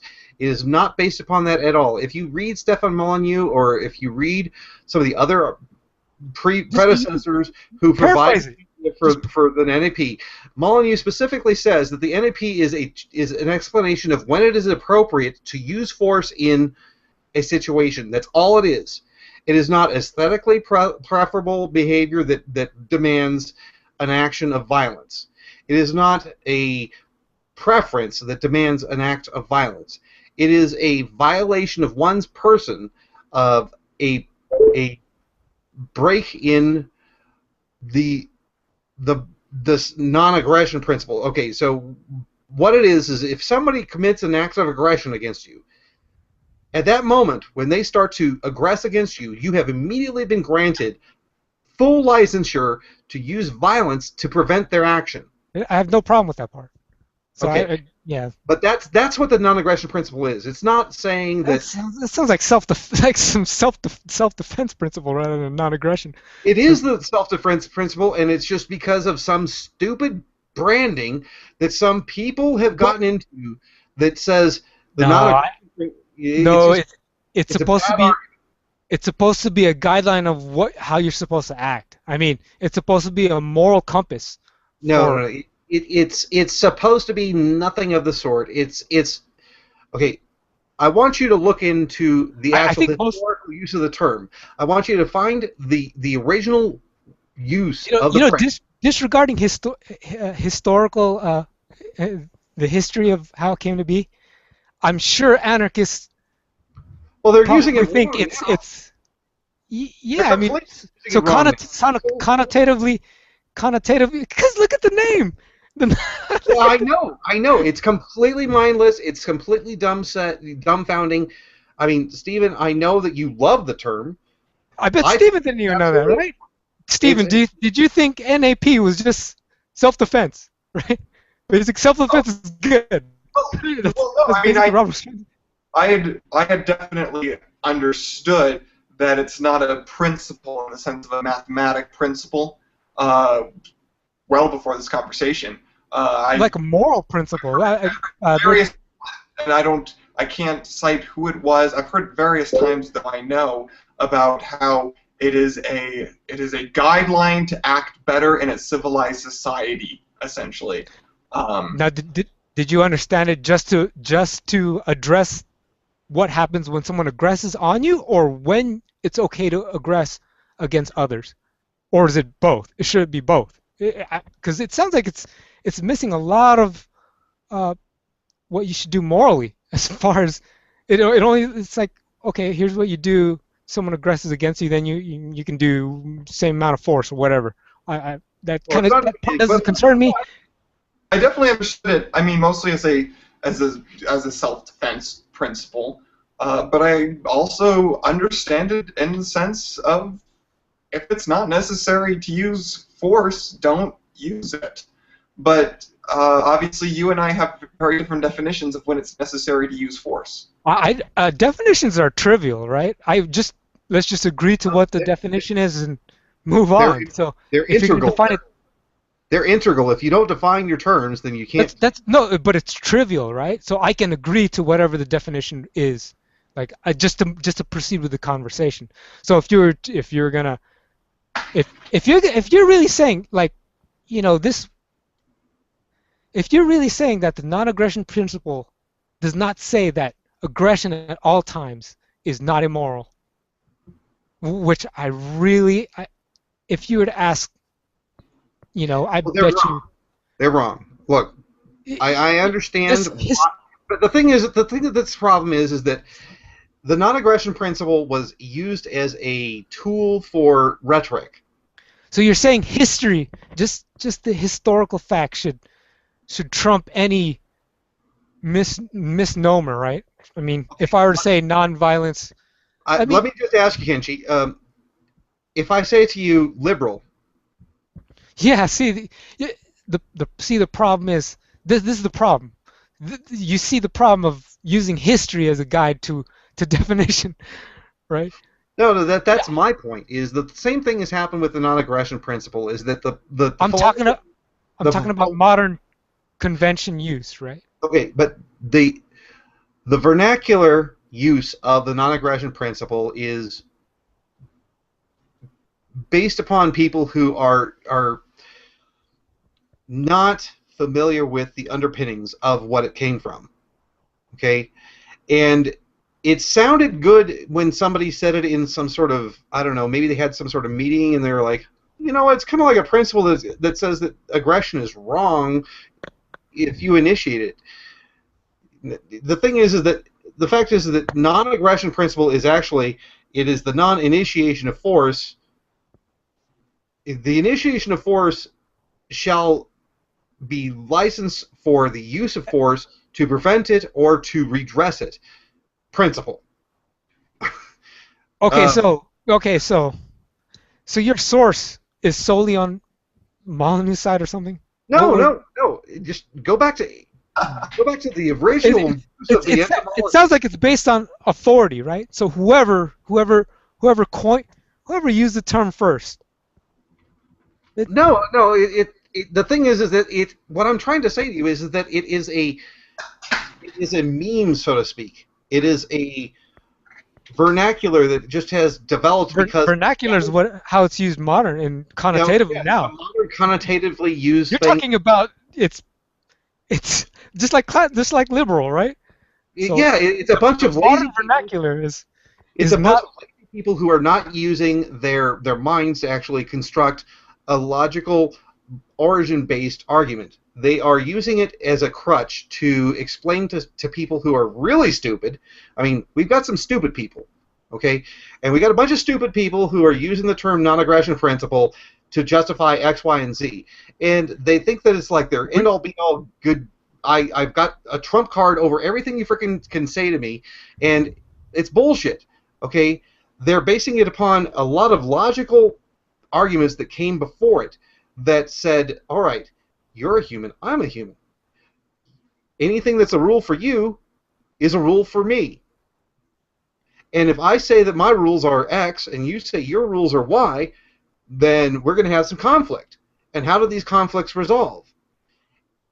And the non-aggression principle is a claim that by establishing these rules in a certain way that happens to deal with a lot of the popular arguments of the day, resolves these concerns. But that's not what happens. You got to base it upon the initial principles. The initial principles are that if I make a claim that is true for me, it must also be true for you. If I make a claim that I can steal your property, then I have accepted that any person on the planet can take my property from me. This is consistent logical premises.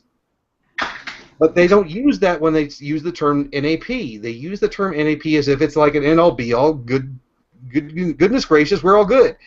It's a lazy argument. It just sounds like, yeah.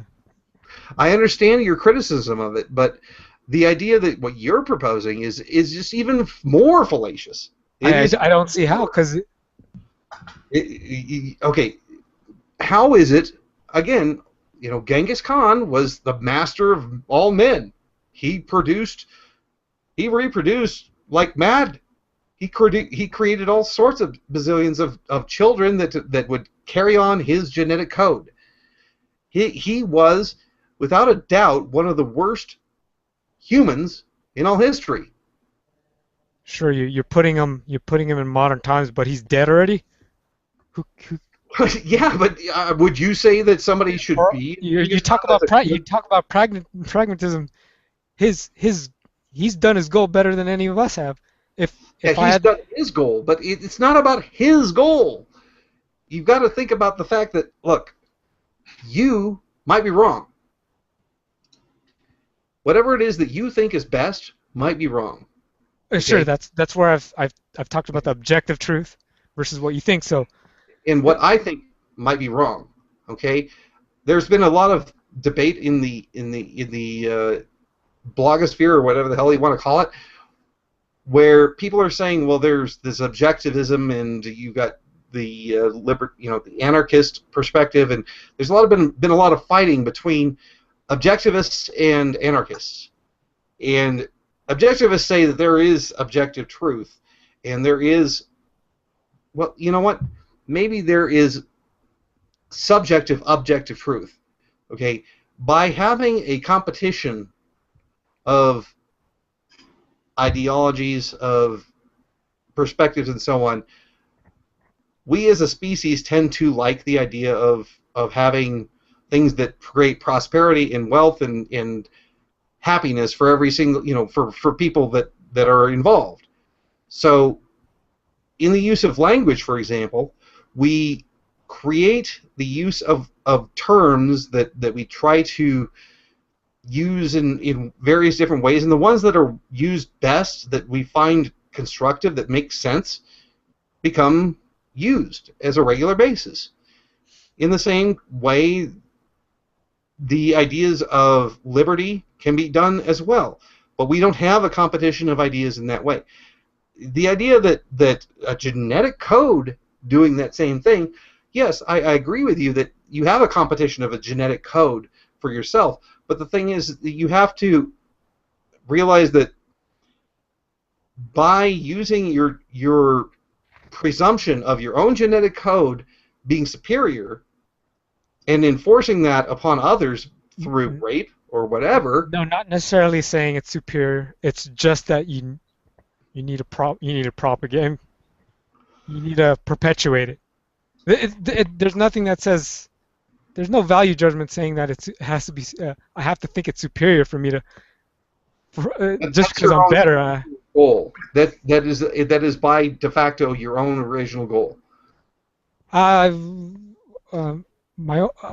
I'm posing that everyone's goal I'm is talking really about that. your own, isn't like a generic your own.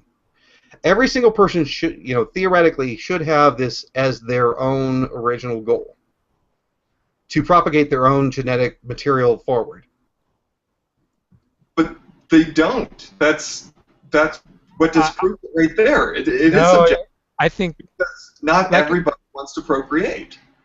yeah, but again, there's if you were to run a simulation, right, and you were to give someone some genetic code and a small advantage over time, you'd see that dominate the population. I don't know how to construct it, but yeah, you'll have people that do that. That doesn't mean they're right? So if someone were to cut their tubes and they never had kids and no other relatives, and they never even put out their memes out there, then they once they die, they wipe any trace of themselves out of replication. So they've essentially lost the game. They're gone.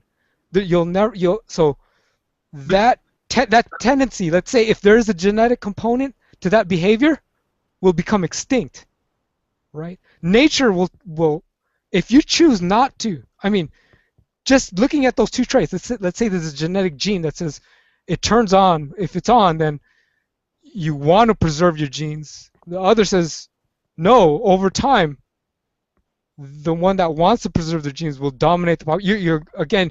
You're looking at one small moment in time. I'm talking about in the bigger scope of evolution.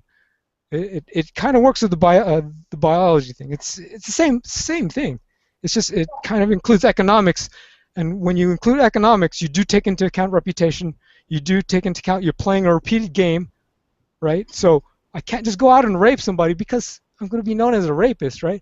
If nowadays, let's take the kind of modern day equivalent of Genghis Khan with Hitler, and see how reputation would, and even it's going to be even worse with the internet, right? If you're going to try to become a tyrant, it's probably going to become almost impossible unless it's under the guise of democracy.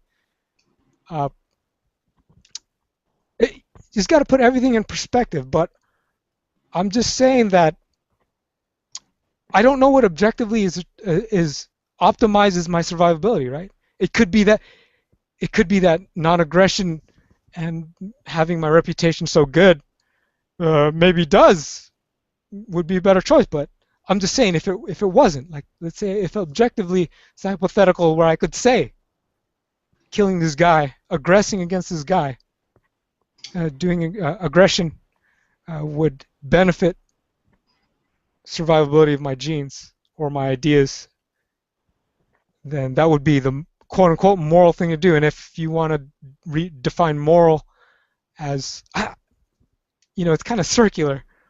I define morality as survivability. So. Okay, Stephen. Yeah. Do you have some comments on this? Because I got one critical point here. Well, you go ahead. Go ahead. Your comments are always better than mine. So. All right. Well, I mean, the fact is that evolution has proven you wrong. You're absolutely 100% wrong. Evolution has proven you wrong 100%. We have gay people. Sorry. There are people who are born who choose to not have sexual procreation, and it is intentional, it is by design, and it is not. I understand where you're coming from, that as an individual that might be good, but it's a species-based perspective. We seek. Yeah, to we have procreate. gay people, but that doesn't mean they don't reproduce, right? No, yeah, it actually does. Gay people they're less likely to reproduce. So, do you have any statistics? Do you have any? Have not been prohibited through societal norm or through political intervention. Will never reproduce. That doesn't mean they can't live a secret life and a completely normal life. That's a societal norm. There are if you go back into Roman history, where you had the I forget what the name of the military unit was, but the Spartans. Okay, they never procreated. Period. But they were like the badass of the badass, and they freaking won wars and all that stuff. And yet somehow there were people who were born who were designed that way. Look, I can understand that maybe it's like a prehensile tail. It's some sort of leftover through genetic, stuff that happened that created these homosexual tendencies. Where, there are. It's kind of a hairy issue because you can get into debate whether if being homosexual is genetic or a genetic trait or acquired. Look, that argument's already been settled. I don't know it. Well, what's the settlement? Is genetic? Yes, the settlement is that it's there's two factors. Okay. Could it be a recessive gene? Could it be I don't know. Yeah, it is a recessive gene. It is a recessive gene, without a doubt. Okay, so then it could propagate. It could propagate somehow. You do have a stat that shows the proportion of gays of the population increasing or decreasing or staying constant. I don't think you have that stat, right? Well, no. As far as the number of reported, acceptance. Reported? Yeah. The thing is that you're going to do all sorts of societal blah blah blah blah blah. The people are going to. Did they have a gay census back in? Go ahead. Sorry. So look, I mean, we both know that there are going to be there's a significantly larger percentage of the population during the period of time from, let's say, the 1870s to now. Sure, but can you be? That are going to not report. So yes, I understand. Now. Let alone a census back then. Look, I don't understand. I don't understand how you can make the claim that. That's the How do you? argument. How do you? My point is, how do you know they're not going slowly extinct, and it's just too slow for Okay, you? we know that they're fully not going extinct, because the fact is that we've been around for 40,000 years as a species. Okay, so it should have been going down to a significant level, but it's not. Okay, we're actually seeing a larger percentage of the population willing to admit to being homosexual than ever was before. But that I suppose that could be bad reporting. Okay, fine. We accept that it's bad reporting. But the point is that we went through a period of time where we didn't have this bullshit when it comes to social ostracism and all that kind of stuff. We had a period of time where we were all just cavemen. Okay, if in the period of time during cavemen we didn't have these homosexuals continuing to procreate, well, it's not the homosexuals that are procreating because they didn't have sex. Might have been bisexual. So your claim is, yes, it just gets so complicated. I mean, so you're claiming that homosexuals don't ever reproduce with the opposite sex? Well, bisexual. Is that what you're claiming? No, even homosexuals. You're saying that homosexual men can't live secret lives where they actually have kids, or experiment, maybe cause someone pregnant. I mean, it might be a slower phenomenon than you think. You can't perceive these things, let alone take into. I'm not saying that it didn't happen. What I'm saying is that the proliferation of it on such a magnitude that we have seen would indicate that it is either, first of all, genetically we can understand that it is in general a recessive gene, although there are circumstances that will cause in utero creation of homosexuality through various different hormones and other things. As far as we know, as far as the information that I've been privy to, homosexuality is A, either genetic, or B, in utero stimuli that causes a change in the environment that causes a certain marker to go up, and thus homosexuality is produced. Okay. Now there are also situations, very, very rare situations, where a psychological trauma will produce a homosexual characteristic, and the person will go off and be homosexual. But these number of instances, these instances are minute.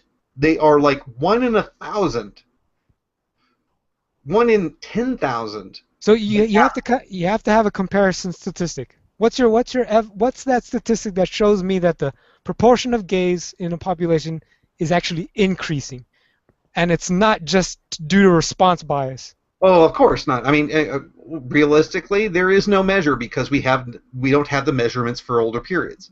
Yeah, but you're just saying, like, when you started this whole gay thing, that is kind of disprove me, right? So it's kind of like we have to drop this issue because we're just not going to get anywhere. Okay, look, I will say this. We know for a fact that evolution reproduces successful biological choices. Successful choices in whether you have a chromosome that's making you taller so that you can see higher fruit, or so that you can run faster, or so on. So just run a simple thought experiment simulation in your head, right? You have one person, they both know the objective truth, right? And let's say one's prime directive is to preserve oneself as much as possible, whether it be genetic first and BMI second. Then the other guy says, he's taken the connotative meaning of non-aggression principle. Never aggress. Okay, right? okay, I got you. All right, so let's just say, or let's say something that's less optimal. Really be the most profitable. Even less optimal than preserving oneself. Any other prime directive than preserving oneself, quote unquote, would be less evolutionarily beneficiary, right? So yes, over time, I would grant you that the ethics of evolution if we were to adopt that as our principal goal, it works. I mean, it works morally too, because of complex society and right, mutually right. beneficial Because if you traits. benefit your friends, then they will protect you when you're in need, and thus you'll be No, able to pass on your genes while you blah blah you blah. comparative advantage. You cannot produce everything you consume. You Right. Yeah, need I society. mean, specialization of labor, by being a great housewife, you are producing an opportunity for you to procreate more because your husband is able to go out and kill mastodons. Yeah, so just necessarily it doesn't mean that you must kill everybody. You're the only one that exists. You need diversity too. You need diversity actually because the environment changes. So Yeah, that's yeah, why. okay, okay. I get where you're coming from. I think that the thing that's a problem that I have with it is this, is that just as much as the non-aggression principle has been co-opted by people who are poor in their understanding of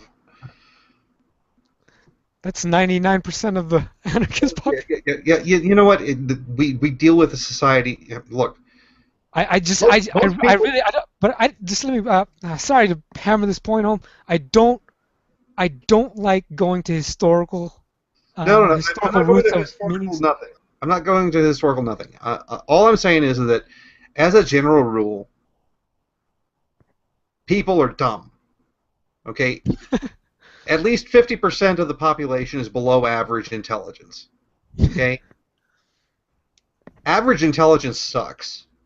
We know that there are a lot of stupid fucking people out there. Okay, the people who could take your idea and fuck with it and become even more stupid and become like complete whack jobs that would just destroy any possible semblance of society that is prosperous. That that doesn't It sound like that's max optimizing survivability, does it? no no there are a lot of really freaking stupid people, and I So would buy. objectively, they're violating the actual rule when they think they're abiding by it. Yeah, okay, so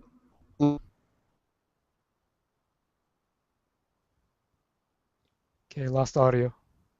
behind it, it doesn't actually explain why it is that the non-aggression principle exists. As stupid as that is, I would rather have people come to the conclusions of the right position that way than to have them come at it from what you're talking about. What you're talking about is, quite frankly, some people will justify it as being, well, number one, I should be a sperm donor every single chance that I could get, and number two, if I don't get caught, I should go ahead and rape people. And you know, if to me, yours is a justification for date rape, for a situation where a person might be in a questionable circumstance where there are two drunk people getting involved, and hey, I might as well go for it. Instead, my position is that the person says, you know what, I'm going to hold off, and so on. Nobody's going to go into the situation and say, you know what, I should spread my seed, but it's going to be better for me if I don't spread my seed in this situation because I'll get to be able to spread my seed in more situations if I don't, versus a person who says, fucking somebody against their will is wrong. Sorry, but the NAP, as flawed as it is, as far as not explaining the root cause and the reason why the NAP exists, as flawed as it is, it's a hell of a lot better than the I don't understand. Now you're using NAP. Well, how are you using NAP now? Because there was no. It didn't seem like a self-defense context in that instance.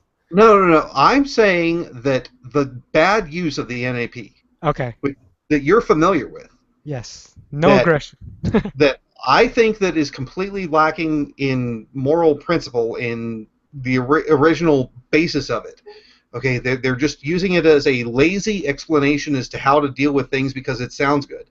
Okay, that's all fine and dandy, but bottom line is that even then, if you start from that point and you assume that people are going to accept this principle of the initiation of force is immoral. If they've established that in their heart, they're not going to be the date rapist. Okay, but if they come from your perspective, they're not going to figure out that, oh my God, you know what, if I do this date rape thing, I'm going to get a bad reputation, and therefore I shouldn't do it. That's a bad thing. You know what? Objective truth will always dictate through actual evolution what's right. So if they're wrong, they're gonna pay for it, evolutionary wise. So they got locked up. The girl will have an abortion. No, what? I don't get it. Okay. So so when you make these decisions, you do take into account reputation. So I understand. I think I understand you're trying to say people will misuse if they were to actually look at the truth like this, they'd misuse it and maybe commit aggressions where they wouldn't have otherwise if they were to blindly follow the modern NAP definition, right? Right, but I don't see how you can justify the one position, which is, I mean, look. Because over time, if they're wrong, they will have to adjust, or else they will become extinct. It might take over. No, they won't. They won't because, you know. No, they will. They'll be locked up. No. Society will. No, yeah, look. Bottom line is that there are a very large percentage of the population who have a sexual encounter that was not endorsed through a like date rape type of situation. They will go ahead and go on with the pregnancy. They will accept the burdens of the thing. They'll give the child up for adoption, or they will continue to raise the child. Date rape is exceptionally high in comparison with all the other forms of rape to continue on with the pregnancy and have it come full term. But ensuring the survival of your progeny isn't just making sure that. Dude, I already agreed to that. I didn't deny that. I'm saying that if somebody takes your principle and applies it and uses it for their decision making, if they're dumb, okay, and we have to admit that a very large percentage of the population is dumb, okay, that they will achieve a goal that is. A very large portion of the population is average, let's say, right? What you're proposing, someone misusing this principle, is that they're on the other end of the tail end of the bell curve. So that's no, not on the other end. I'm talking about like average. You're saying the average person who. Yeah. Well, let's just go ahead. Amount of reasonable. Okay. Reasonable thought. Let's just go ahead and go on down to our average. I don't know. 100 IQ. 100 IQ. We're going to go 100 IQ, and we're going to go over to, I don't know, the Alpha Beta Chi fraternity. Okay? And we're going to interview them, and we're going to test them, and we're going to figure out average 100 IQ. Okay? And then we're going to put them in a situation where they have an opportunity to have a date rape situation. Their philosophy behind their actions is yours or mine. You weigh the uncertainties, right? You don't know this girl, if she does get pregnant, if she'll have it or not, right? No, the majority of people who are raped in a case where it is a violent aggressor, it's, they deal with it, they get the abortion, they move on. You're saying someone smart enough to adopt this principle will actually.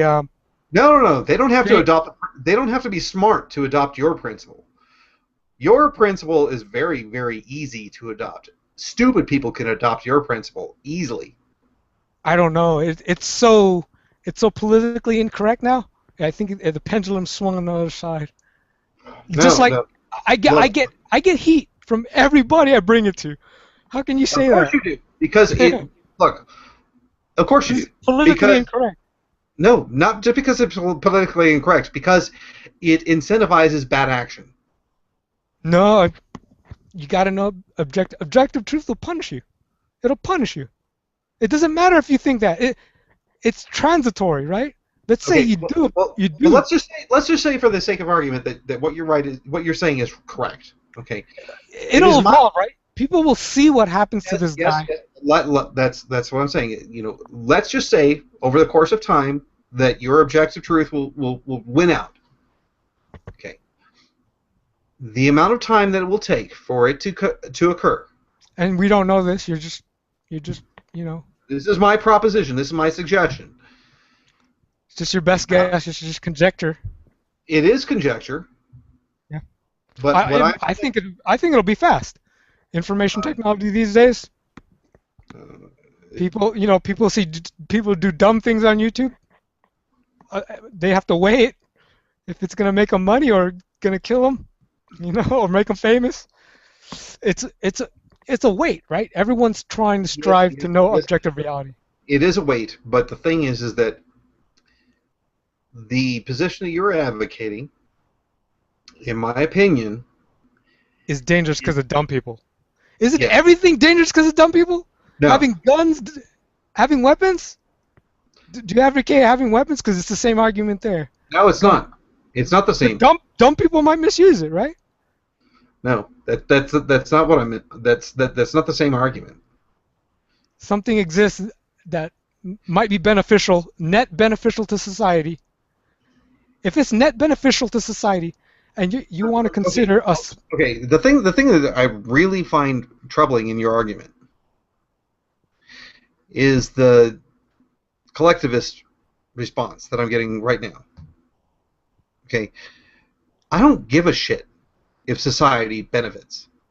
Society is an abstract concept that is determined by a individual, a collection of individuals. It is not in itself something. It is like calling a forest anything other than the individual trees. You're getting a little too philosophical. Okay. I mean, I don't want to get too philosophical. It's just But the thing that's important to realize is that if you're going to give individual actors a tool by which they will make their decisions. Okay. Now the question is, I use the word net beneficial to society. I'm not trying to inject collectivism. Again, everything's a concept ultimately, but. So I just want to double check. How is it in your understanding of your position? How is it that eugenics is not a good choice? Okay, so first define eugenics. I mean, everyone knows it as thinking their genes are superior and trying to cleanse it, or everyone knows the World War II Hitler stuff. What do you define eugenics as first? And I'll accept that. I'll accept whatever you define it as, but I just establishing a system or protocol by which one can evaluate the potential offspring of a variety of people and selectively ending the genetic transfer or procreation of people who do not fit a particular model. Okay. So selective artificial selection, right? Artificial selection, sure. Well, first of all, it takes government to do that kind of. It doesn't take government to do that shit at all. Not at all. It's unprofitable to force that. I mean, look. The government in China established certain rules. You can only have one child. The fact that people would abort children who happen to be female while they were living in that government, completely free market.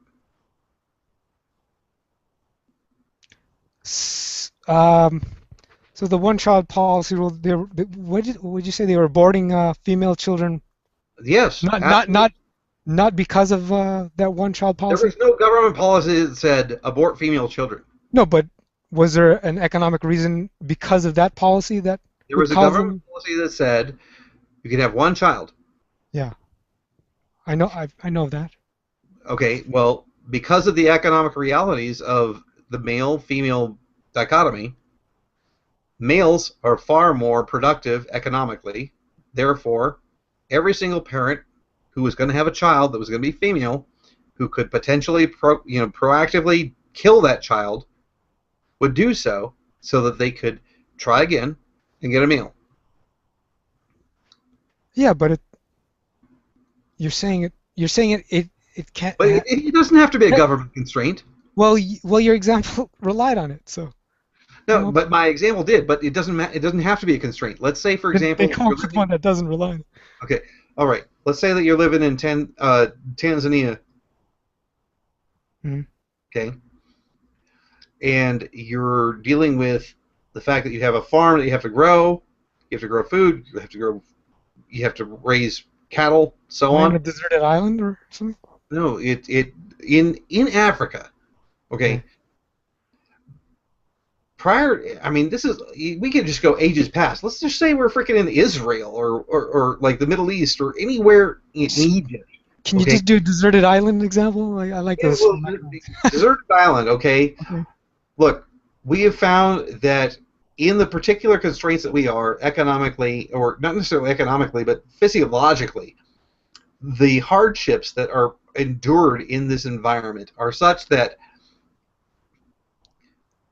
a male child will be able to grow into productivity fairly quickly because they develop the muscle mass necessary to produce. Okay, so a female child, however, will be a net drain for a very long period of time and then could potentially become a productive member, but we've already got a couple of other productive members in this particular environment because, we've got, let's say, 7 families or 20 families or so. In a very constrained environment, on a regular basis, you will see that female children were essentially put out on rocks to die. But male children were not, because they could provide the physical capabilities of, digging trenches or whatever the hell it was that they had to do, the physical labor that was required, the female children could not. So in your realm of procreation is the end-all be-all, we have an immense loss of economic productivity. And the thing that's frustrating is that it's so short-sighted.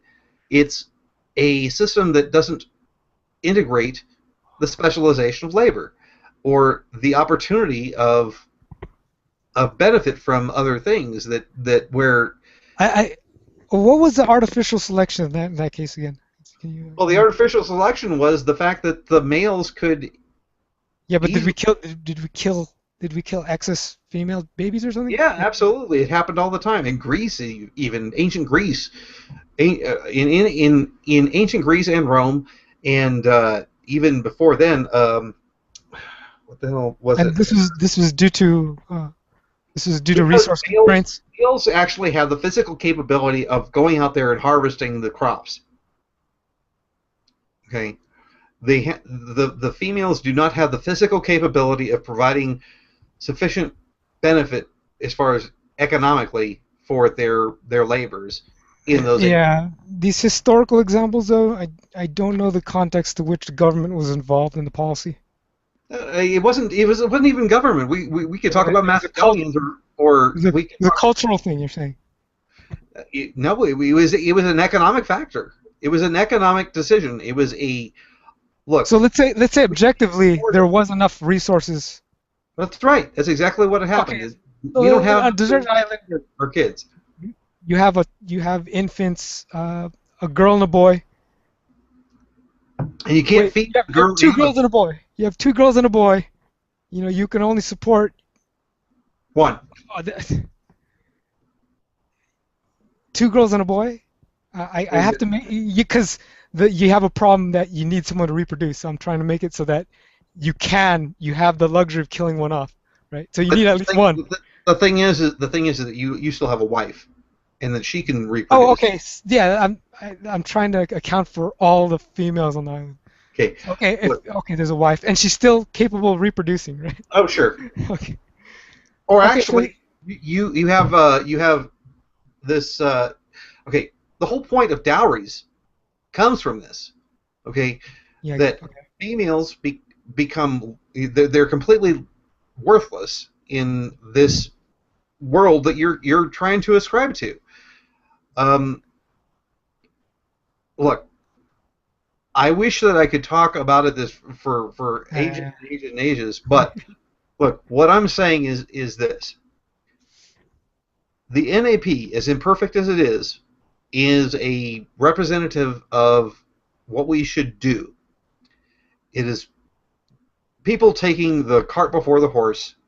They're not basing it upon intrinsic principles of reciprocity. Okay, reciprocity is a principle that you can understand and very clearly identify.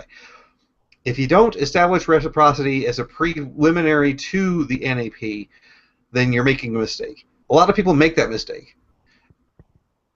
Well, I would rather they come to the conclusion that reciprocity creates than to start from a principle that is what you're talking about, which is essentially might makes right, but it's maybe a social might makes right.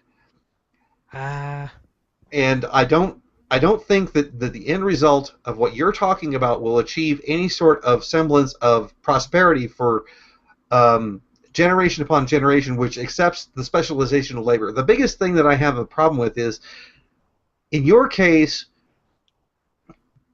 if a person was powerful enough, they would procreate their species, their genetic code across all females. Okay, a male that is super powerful would just eliminate all competitors and have his own seed passed upon 200,000 women across this planet, and that is his goal. And if he is powerful enough, he will achieve it. And this is not a prosperous system. I understand that there are other circumstances that will influence the there's some important ones, like you want to raise them. You actually want to raise your offspring.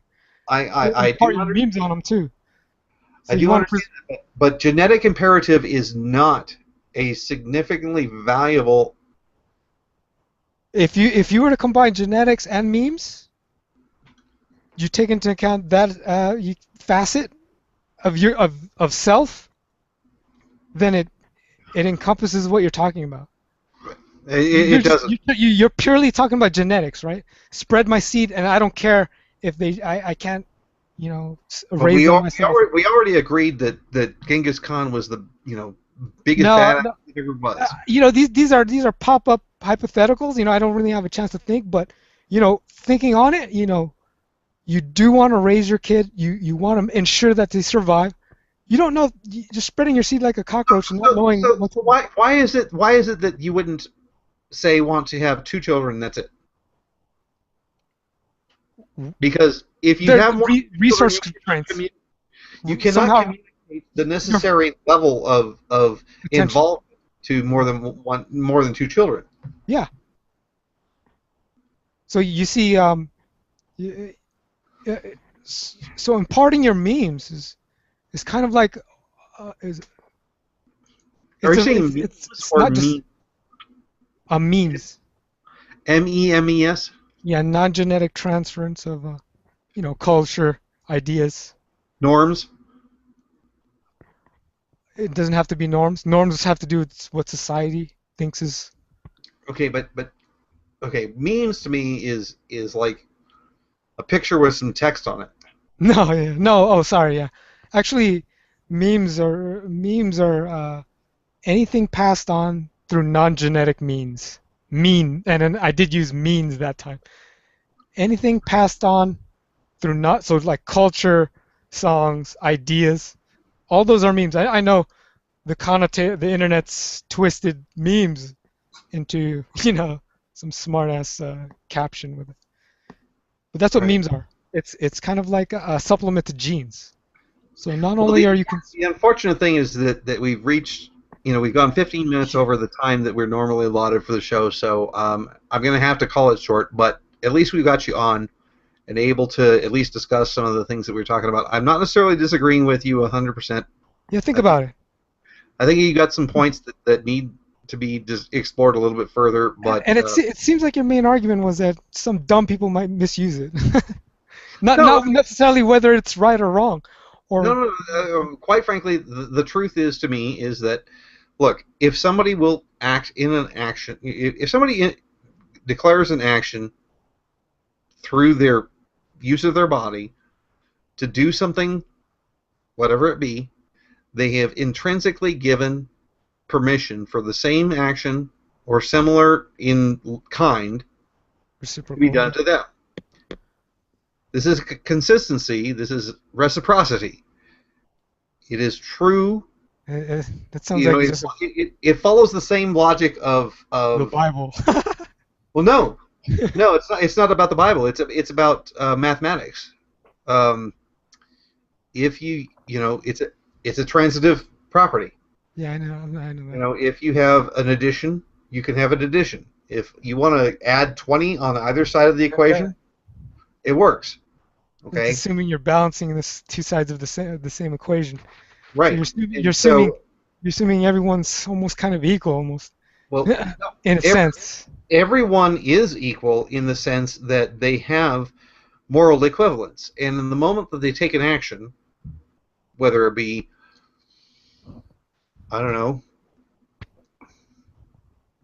producing product, they have created an inequivalency. I'm just saying, the more butt ugly you are, the more likely you should rape. That's one way to look at it. That's great. Well, on that point, I think we'll go ahead and call it a night. Okay. Well, thanks. If you've been watching and or if you've caught this at a later hour, thank you for joining us. This is Robert Kruger and guest star Kenji from our YouTube comments. And if you have any comments and would like some answers from Kenji or for myself, please comment on this video. We will be looking at them in the future. Thanks again for watching. This is After Hours with the Krug. Peace out.